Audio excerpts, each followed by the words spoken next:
నమస్తే, welcome to 9 TV. నేను ప్రియాంక.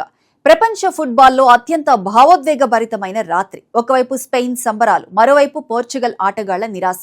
మధ్యలో ఫుట్బాల్ చరిత్రలో తనకంటూ ఒక ప్రత్యేక స్థానం సంపాదించుకున్న క్రిస్టియానో రొనాల్డో కన్నీళ్లు. FIFA World Cup round of 16లో స్పెయిన్ 1-0తో పోర్చుగల్ ను ఓడించింది. మ్యాచ్ చివరి క్షణాల్లో ప్రత్యామ్నాయ ఆటగాడు మికెల్ మెరీనో చేసిన ఒక్క గోల్ పోర్చుగల్ వరల్డ్ కప్ ప్రయాణాన్ని ముగించింది. స్పెయిన్ ను క్వార్టర్ ఫైనల్ కు చేర్చింది మరియు రొనాల్డ్ కు అందని ద్రాక్షగా మిగిలిన వరల్డ్ కప్ కలను మరోసారి చెదరగొట్టింది. ఇక్కడే అసలు కథ మొదలవుతుంది.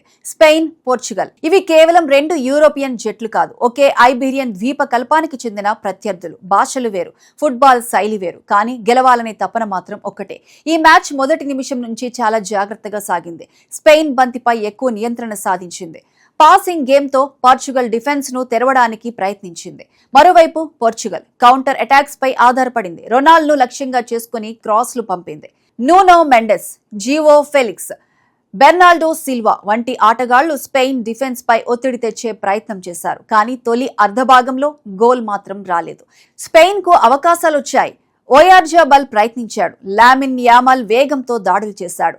బయనా కూడా అవకాశం సృష్టించాడు. కానీ Portugal goalkeeper Diego Costa అద్భుతమైన సేవ్లతో జట్టును నిలబెట్టాడు. అటు రొనాల్డోకి కూడా ఒక కీలక అవకాశం వచ్చింది. కానీ స్పెయిన్ గోల్ కీపర్ ఉనై సిమోన్ అప్రమత్తంగా స్పందించాడు.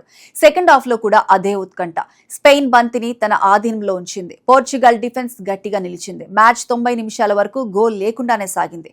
అందరికీ ఎక్స్ట్రా టైం తప్పదేమో అనిపించింది. కానీ ఫుట్బాల్లో కొన్నిసార్లు ఒక్క క్షణమే చరిత్రను రాస్తుంది. 91వ నిమిషం స్పెయిన్ కి వచ్చిన దాడి. ప్రత్యామ్నాయ ఆటగాడు ఫెర్రాన్ టోరెస్ అందించిన అద్భుతమైన పాస్ పోర్చుగల్ డిఫెన్స్ లో ఏర్పడిన చిన్న ఖాళీ. ఆ అవకాశాన్ని మికెల్ మెరీనో వదల్లేదు. బంతిని గాల్లోకి పంపించాడు. ఇక స్పెయిన్ 1, పోర్చుగల్ 0. అది కేవలం ఒక గోల్ కాదు, పోర్చుగల్ వరల్డ్ కప్ ఆశలపై పడిన చివరి దెబ్బ. మెరీనోకు అది కెరీర్లో మర్చిపోలేని క్షణం. స్పెయిన్ కు అది క్వార్టర్ ఫైనల్ టికెట్. కానీ రొనాల్డోకు అది ఒక కల, ముగిసిన క్షణం. రొనాల్డో వరల్డ్ కప్ గెలవాలని ఎన్నో సంవత్సరాలు కలగన్నాడు. క్లబ్ ఫుట్బాల్లో అతను దాదాపు అన్ని గెలిచాడు. ఛాంపియన్స్ లీగ్లు, లీగ్ టైటిల్స్, వ్యక్తిగత అవార్డులు, యూరోపియన్ ఛాంపియన్షిప్లు, నేషన్స్ లీగ్. కానీ ఫిఫా వరల్డ్ కప్ మాత్రం అతని కెరీర్లో ఎప్పటికీ నెరవేరని అతిపెద్ద కలగా మిగిలింది. ఈ టోర్నీకి ముందు ఇదే తన చివరి వరల్డ్ కప్ కావచ్చని రొనాల్డో చెప్పాడు. అందుకే ఈ ఓటమి మరింత బాధాకరం. మ్యాచ్ ముగిసిన తర్వాత స్టేడియంలో రొనాల్డో భావోద్వేగానికి గురయ్యాడు. జట్టు కోసం, దేశం కోసం, అభిమానుల కోసం చివరి వరల్డ్ కప్ లో ఇంకాస్త ముందుకు వెళ్లాలనే ఆశతో ఆడిన ఆటగాడికి ఈ ఓటమి చాలా భారంగా అనిపించింది. అయితే ఇక్కడ ఒక విషయం స్పష్టం. ఈ మ్యాచ్ తర్వాత రొనాల్డో తన అంతర్జాతీయ ఫుట్బాల్ కెరీర్ కు అధికారికంగా రిటైర్మెంట్ ప్రకటించలేదు. కానీ వరల్డ్ కప్ వేదికపై ఆయన ప్రయాణం ముగిసినట్టే. దీంతో ప్రపంచవ్యాప్తంగా ఫుట్బాల్ అభిమానులు ఒకే విషయాన్ని చర్చిస్తున్నారు. రొనాల్డో వరల్డ్ కప్ గెలవకపోయినా అతని గొప్పతనం తగ్గుతుందా? సమాధానం కాదు.